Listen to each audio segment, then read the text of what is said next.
Happy Father's Day, everybody. And the Today Show is next. And that's what's happening today in New York.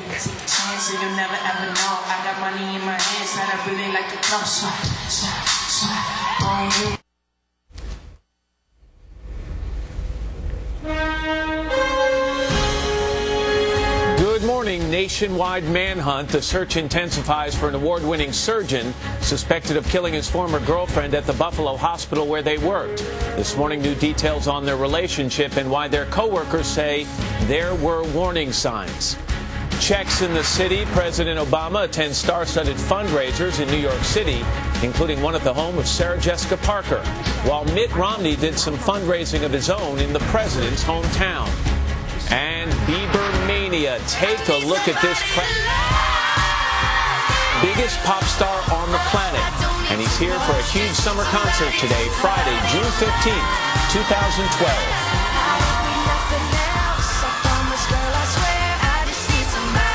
From NBC News, this is Today with Matt Lauer and Ann Curry. Live from Studio 1A in Rockefeller Plaza. And good morning. Welcome to Today on a Friday morning. I'm Matt Lauer. And I'm Ann Curry. And as everyone can see, Bieber Mania has invaded Rockefeller Plaza. You know, Matt, security has estimated that between 7,000 and 8,000 people so far are here for this concert. I don't think we're in Kansas anymore. A lot of these people started arriving on Tuesday morning and Tuesday afternoon. They've been sleeping out in nasty weather, which of course has gotten a lot better for this concert. Justin's going to be here in our 8:30 half hour. We'll talk to him before that at 8 o'clock. He has brought not one, but two special guests with him. And a little later on, Justin and I are going to do something that I have never done before. All right. We're excited to find out what that is. You're smiling. Apparently it's a good thing. Okay, but we've got a lot of news to get to first. Right. So we want to head inside. And we've got in for Natalie this morning. We've got Tamron Hall. Good morning, Tamron. Hey there, Ann and Matt. Good morning. A nationwide manhunt is underway for the suspect in a shooting at a New York hospital. NBC's Ron Allen has the story. Dr. Timothy Jordan, an award-winning trauma surgeon, until now was known for saving lives. Jackie Wisniewski was a single mother with a 4-year-old son, a hospital receptionist with dreams of one day becoming a nurse. Two colleagues, also with a personal relationship, say friends, who recently saw signs of trouble. She had choke marks. I saw choke marks and bruises on her neck. She would get on the phone with me, stay on the phone with me, because I think he might be coming over. Ann Payne says Wisniewski told her she had moved out of Jordan's home earlier this year and wanted to make a fresh start.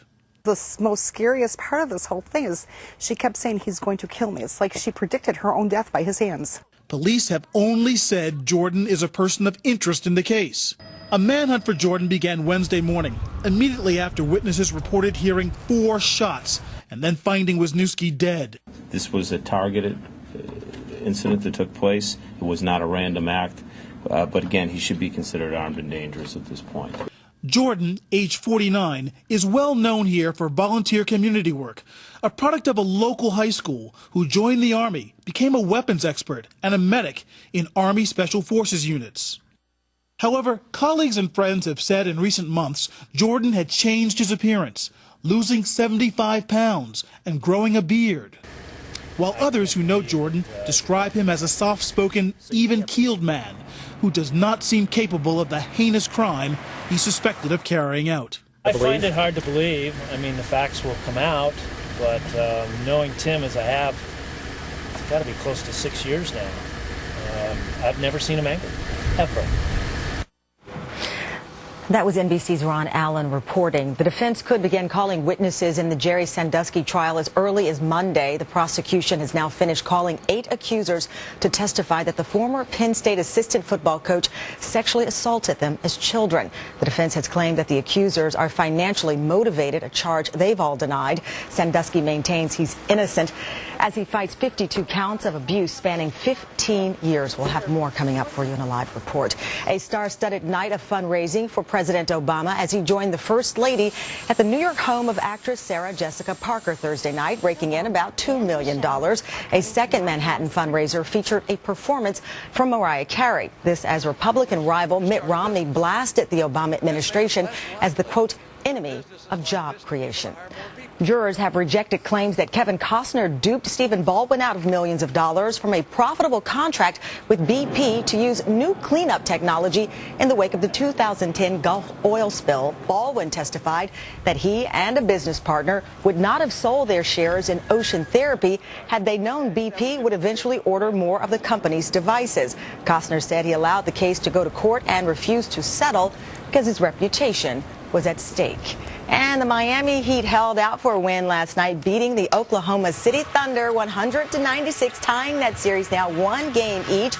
Game 3, by the way, will be in Miami on Sunday night. It is now 7:05. Now back to Matt and Ann. You survived.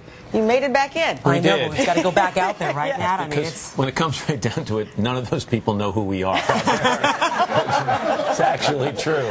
Tamron, thank you. Al is outside, even as we take a look down from a chopper looking at this massive crowd on the plaza. Al's in the middle there somewhere. That's right. I'm going to do my disappearing dime trick for them. It's unbelievable, this crowd, and it's just growing, it seems. But let's see what we've got. We've got a growing issue as far as hurricane coverage is concerned down in the Pacific. Tropical storm Carlotta probably will become a hurricane later today. 70-mile-per-hour winds moving northwest at 10, 400 miles southeast of Acapulco. By Sunday, makes landfall, affecting Acapulco by then. Closer to home, we'll show you we got a risk of strong storms from the Dakotas all the way into Oklahoma. Isolated tornadoes possible. Rain already firing up. Rainfall amounts anywhere from 1 to 3 inches from Des Moines to Kansas City. That's what's going on around the country. Here's what's happening in your neck of the beaver. Al, thanks very much. We're enjoying a decent day today. Sunshine, just a few patchy clouds, especially around this morning. Low humidity, though, up in the upper 70s by the afternoon hours. Starlit skies tonight, quiet 50s in the suburbs, 60 in town, and then tomorrow more sunshine again, back into the upper 70s. Father's Day, we start out with some low clouds. We'll break out to a partly sunny afternoon for most folks at 75. Good start next week, just a few more clouds around at 76. But then the warm-up gets underway Tuesday, 82. Wednesday, 88 with more humidity, and a hot, sticky day by Thursday with a high of 91. Your latest weather. All right, Al, thank you. As Tamron mentioned, the Jerry Sandusky trial resumes on Monday after the prosecution called its final accusers to the stand on Thursday. NBC's Michael Isikoff is at the courthouse in Bellefonte, Pennsylvania, once again this morning. Michael, good morning. Good morning, Ann. Prosecutors nearly wrapped up their case on Thursday with one of their strongest witnesses, a young man who said he screamed for help in Jerry Sandusky's basement. Jerry Sandusky and his lawyers now have the weekend to prepare their defense after prosecutors called their final big witness on Thursday, an 18-year-old known as victim number 9, who testified to a pattern of sexual assaults in the Sandusky home over a 3-year period.